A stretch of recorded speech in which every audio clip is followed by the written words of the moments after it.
Hello viewers, இன்னைக்கான video பதிவில் நம்ம பார்க்க போகிற ரொம்ப முக்கியமான ஒரு பரபரப்பான தகவல் என்ன அப்படின்னு பார்த்தீங்கன்னா, தலை அப்படின்னு எல்லாராலையும் அழைக்கப்படக்கூடிய நடிகர் அஜித்குமார் அவர்களுடைய இல்லத்தில் பார்த்திங்க அப்படின்னா ஒரு மிகப்பெரிய சோகம் ஏற்பட்டிருக்கிறது அப்படிங்கிறது நம்ம எல்லாருக்குமே தெரியும். ஏன்னா அவங்களுடைய தாயார் அவர்கள் நேற்றைய தினம் இயற்கை எழுதியிருந்தாங்க. அதுவும் பார்த்திங்க அப்படின்னா அவங்க வயது மூப்பு காரணமாக பார்க்கும் பொழுது அவங்க மரணமடைந்தாங்க அப்படின்ற ஒரு செய்தி வெளியாகியிருந்தது. அந்த நேரத்தில் அஜித் அவர்கள் துபாயில் இருந்ததாகவும் அதற்கு பிறகு அவருக்கு செய்தி கொடுக்கப்பட்டு உடனடியாக அவர் சென்னை கிளம்பி வந்ததாகவும் சொல்லப்பட்டிருந்தது. அன்றைய நைட் இரவு முழுவதும் பார்த்திங்க அப்படின்னா ஷாலினி அவர்கள் மட்டும்தான் தாயாருக்கு பக்கத்தில், அதாவது அஜித் அவர்களுடைய தாயாருக்கு அருகில் இருந்திருக்காங்க.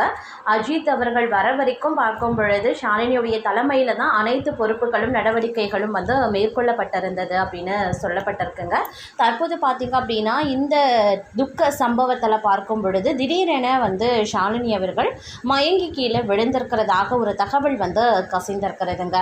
இது குறித்து தான் நாம் இன்றைக்கி தெரிஞ்சுக்க போகிறோம். அதைத் தொடர்ந்து இந்த செய்தி தொடர்பாக பார்த்தீங்க அப்படின்னா மேலும் என்னென்ன விஷயங்கள்லாம் மேற்கொள்ளப்பட்டிருக்கிறது, அஜித் அவர்களுடைய தாயாரின் இறுதி சடங்கில் நடந்த சில நிகழ்வுகளை பற்றியும் நாம் தொடர்ந்து பார்க்க போகிறோம். ஸோ இந்த பதிவு உங்களுக்கு மிக பயனுள்ள விகிதத்தில் இருக்கும். வீடியோவை ஸ்கிப் பண்ணாமல் கடைசி வரைக்கும் பாருங்கள். வீடியோக்குள்ளே போகிறதுக்கு முன்னாடி இது வரைக்கும் நீங்கள் நம்ம சேனலை சப்ஸ்கிரைப் பண்ணலை அப்படின்னா உடனே சப்ஸ்கிரைப் பண்ணிக்கோங்க. அப்படியே பக்கத்தில் இருக்கக்கூடிய நோட்டிஃபிகேஷனுக்கான பெல் பட்டனையும் ப்ரெஸ் பண்ணிக்கோங்க. சரி நேயர்களே, வாங்க வீடியோக்குள்ளே போகலாம். நடிகர் அஜித்குமாருடைய தாயார் மோகினி வயது மூப்பு காரணமாக மரணம் அடைஞ்சிருந்தாங்க. தாயாரினுடைய இறுதி சடங்கில் பங்கேற்க நடிகர் அஜித்குமார் நேற்று இரவு பார்த்திங்க அப்படின்னா துபாயில் இருந்து சென்னை திரும்பியிருந்தார்.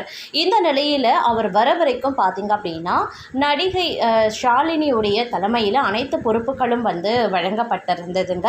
இந்த நிலையில் பார்த்திங்க அப்படின்னா அவங்க திடீரென்று சடங்குகள், அதாவது இறுதி சடங்கு நிகழ்வுகளை பார்த்து கொண்டு இருக்கும்போது திடீரென மயங்கி விழுந்ததாக சொல்லப்படுது. ஏன் அப்படின்னு பார்த்தீங்கன்னா அவங்க அதிகபட்சமாக துக்கத்தில் இருந்ததாகவும் அதனால் ஏற்பட்ட ஒரு மன அழுத்தத்தின் காரணமாக அவங்க திடீரென்று மயங்கி விழுந்ததாக ஒரு தகவல் கசிந்திருக்கிறதுங்க.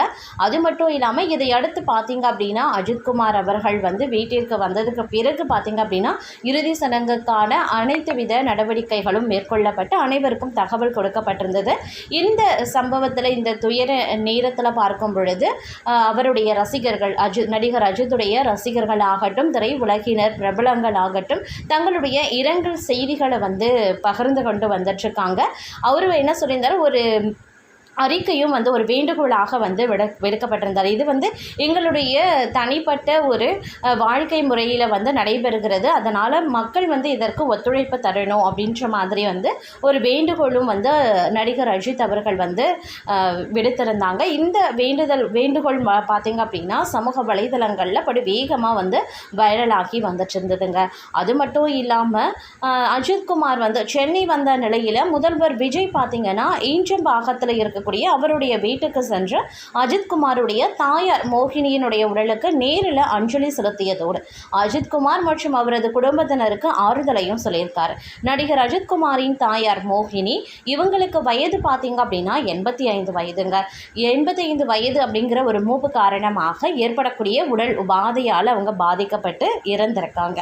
மருத்துவமனையில் அவ்வப்போது சிகிச்சைகள் அளிக்கப்பட்டு வந்திருக்கிறது. இந்த நிலையில தான் காலையில் மோகினி அவர்கள் காலமாகியிருந்தாங்க. அஜித்குமார் தனது தாயை சென்னை ஈச்சம்பாக்கத்தில் இருக்கக்கூடிய தனது வீட்டிலேயே வைத்து பார்த்து கொண்டிருந்தார். இந்த நிலையில தான் அஜித்குமார் கார் ரேஸ்க்காக துபாயில் இருந்த நிலையில் தாயார் மறைந்த செய்தியை கேட்டு உடனடியாக சென்னை புறப்பட்டிருக்காரு. நேற்று இரவு சுமார் 9 மணி அளவில் அஜித்குமார் சென்னை வருகை தந்திருக்காரு. அதன் பிறகு அவர் காரில் தனது இல்லத்திற்கு சென்றிருக்காரு. அஜித்குமார் வீடு விரும்பியதை அறிந்ததும் முதல்வர் விஜய் தனது வீட்டில் இருந்து காரில் புறப்பட்டிருக்காரு. ஈச்சம்பாக்கத்தில் இருக்கக்கூடிய அஜித்குமாரின் வீட்டுக்கு விஜய் நேரில் சென்று அவரது தாயாரின் உடலுக்கு மாலை அணிவித்து அஞ்சலி செலுத்தியிருந்தாங்க. அதன் பிறகு அஜித்குமார் மற்றும் அவரது குடும்பத்தினருக்கு விஜய் ஆறுதல் சொல்லியிருக்காங்க. சுமார் 20 நிமிடங்கள் வரைக்கும் அஜித்குமாரின் வீட்டில் இருந்த விஜய் அதன் பிறகு அங்கிருந்து புறப்பட்டு சென்றிருக்கிறார். அஜித்குமாரின் தாயார் மோகினியின் உடலுக்கு நாளை காலை 8:30 மணிக்கு பெசன் நகர் மைதானத்தில் இறுதி சடங்கு நடைபெற இருக்கிறதாக ஒரு தகவல் கசிந்திருந்தது. விஜய் நேரில் அஞ்சலி செலுத்தியிருந்த நிலையில் முன்னதாக முதல்வர் விஜய் தனது எக்ஸ் பக்கத்தில் வந்து இரங்கலையும் தெரிவித்திருந்தார். அவருடைய எக்ஸ் பக்கத்தில் என்ன சொல்லியிருந்தார் அப்படின்னா, அருமை நண்பர் அஜித்குமார் அவர்களின் தாயார் மோகினி அம்மையார் மறைவு செய்தி கேட்டு மிகுந்த வேதனை அடைந்த வாழ்க்கையில் அனைத்து நிலைகளிலையும் அரணாக இருந்து அரவணைத்த தாயாரை இழந்து வாடும் நண்பர் அஜித்குமார் அவர்களுக்கும் அவருடைய குடும்பத்தினருக்கும் எனது ஆழ்ந்த இரங்கலை தெரிவித்துக் கொள்கிறேன் அப்படின்னு பதிவிட்டிருந்தார். அஜித்தினுடைய தந்தை PS மணி என்கிற சுப்பிரமணியம் கடந்த 2023 ஆண்டு மறைந்தார். அவரது மறைவு தொடர்ந்து இன்று தாய் மோகினி காலமாகியிருக்கிறார். அஜித்தின் தாய் மோகினி மேற்கு வங்க மாநிலத்தை சேர்ந்தவங்க அப்படிங்கிறதும் குறிப்பிடக்கூடிய விஷயம். மோகினியினுடைய மறைவுக்கு திரையுலகத்தை சேர்ந்த இயக்குநர்கள், நடிகர்கள், நடிகைகள், அரசியல் கட்சி தலைவர்கள் அப்படின்னு பலரும் தங்களுடைய இரங்கல் செய்திகளையும் தங்களுடைய ஆழ்ந்த வருத்தத்தையும் வந்து தெரிவித்து வந்துட்டுருக்காங்க அப்படின்னே சொல்லலாங்க. அது மட்டும் இல்லாமல் தமிழ் திரையுலகின் முன்னணி நட்சத்திரமும் கார்பந்தய வீரருமான நடிகர் அஜித்குமாரின் தாயார் மோகினி வயது 24. அவர்கள் வயது மூப்பு மற்றும் உடல்நலக் குறைவு காரணமாக சென்னையில் காலமாகியிருந்தாங்க. கடந்த 2023 ஆண்டு தனது தந்தையான PS மணியை இழந்த அஜித் அடுத்த 3 ஆண்டுகளில் தாயாரையும் இழந்திருக்கக்கூடிய சம்பவம் அவரது குடும்பத்தினரிடையே பெரும் சோகத்தையும் ஏற்படுத்தியிருந்தது.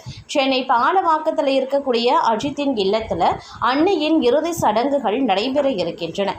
திரையுலக பிரபலங்கள் பலர் நேரில் சென்று அஞ்சலி செலுத்தி வருகின்றனர். அஜித்தின் தாயார் மறைவுக்கு தமிழக அரசியல் தலைவர்களும் திரையுலக பிரபலங்களும் தங்களது ஆழ்ந்த இரங்கல்களையும் தெரிவித்து வராங்க. அந்த வகையில் பார்த்தோன்னா தமிழக முதல்வர் அஜித்தின் நெருங்கிய நண்பருமான விஜய் தனது ட்விட்டர் பக்கத்திலையும் வந்து தன்னுடைய இரங்கலையும் தெரிவித்திருந்தார். அது மட்டும் இல்லாமல் நேரில் சென்று மாறுதல் சொல்லியிருந்தார். அதே மாதிரி முன்னாள் முதல்வர் MK ஸ்டாலின் அவர்கள் வெளியிட்டிருக்கக்கூடிய இரங்கல் குறிப்பில் என்ன சொல்லப்பட்டிருக்குன்னா, அன்பு சகோதரர் அஜித்குமாரின் தாயார் மோகினி மணி மறைந்த செய்தி அறிந்து வேதனையடைந்தேன். உயிர் கொடுத்து தன் துயரங்களை தொட்டது பார்த்தது மகிழ்ச்சி கொண்ட அன்னையினை இழந்து வாடும் அஜித்குமாரை தேற்ற என்னிடம் வார்த்தைகள் இல்லை. அன்னை உடனான அழகிய தருணங்களே இந்த துயரில் இருந்து அவர் மீளா துணை நிற்க விளைகிறேன் என்று தனது ஆறுதலை பகிர்ந்திருக்கார். அதே மாதிரி அதிமுக பொதுச் செயலாளரும் எதிர்க்கட்சி தலைவருமான எடப்பாடி பழனிசாமியும் அஜித்தின் குடும்பத்தினருக்கு தனது ஆறுதலை தெரிவித்திருக்காரு. அவர் விடுத்திருக்கக்கூடிய செய்தி குறிப்பில் என்ன சொல்லியிருக்காங்கன்னா, திரையுலகத்தில் முன்னணி நட்சத்திர நடிகரும் கார்பந்தய வீரருமான சகோதரர் அஜித்குமாரின் தாயார் மோகினி மணி காலமானார் என்ற செய்தி அறிந்து மிகுந்த துயருற்றேன். பாசமிகு தாயாரை இழந்து வாடும் சகோதரர் அஜித்குமாருக்கும் அவரது குடும்பத்தாருக்கும் எனது ஆழ்ந்த இரங்கலை தெரிவித்துக் கொள்கிறேன் என்று குறிப்பிட்டிருக்கார். அஜித்தின் தாயாரின் ஆன்மா சாந்தி அடைய அரசியல் மற்றும் திரையுலகை சார்ந்த பலரும் தொடர்ந்து பிரார்த்தித்தும் வந்துட்டு இருக்காங்க.